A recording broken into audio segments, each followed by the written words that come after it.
সহিভাবে কোরআন পাঠ শেখার জন্য রমজান মাস মুমিনদের জন্য সবচেয়ে উত্তম মাস। মহান গ্রন্থ আল কোরআন নাজিল হয়েছে পবিত্র রমজান মাসে। তাই এই মাসের অন্যতম আমল হলো সহিভাবে কোরআন তিলাওয়াত করা। যারা কোরআন তিলাওয়াত করতে পারেন না, এই পবিত্র মাসে তারা শিখে নিতে পারেন। আমাদের জন্য কোরআন শিক্ষা ফরজ করা হয়েছে।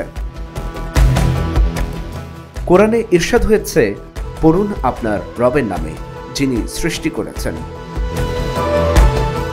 যারা সহিভাবে কোরআন তিলাওয়াত শিক্ষা করেছে ও কোরআন হিফজ করেছে এবং নিয়মিত তিলাওয়াত করে, আল্লাহর দরবারে তাদের মর্যাদা অপরিসীম। কোরআন তিলাওয়াতে প্রতি হরফেই নেকি রয়েছে। এ ব্যাপারে হযরত আব্দুল্লাহ ইবনে মাসুদ রাদিয়াল্লাহু থেকে বর্ণিত, তিনি বলেন, রাসূলুল্লাহ সাল্লাল্লাহু আলাইহি সাল্লাম বলেছেন, যে ব্যক্তি আল্লাহর কিতাবের একটি হরফ পাঠ করবে তার একটি নেকি হবে, আর একটি নেকি 10টি নেকির সমান হয়।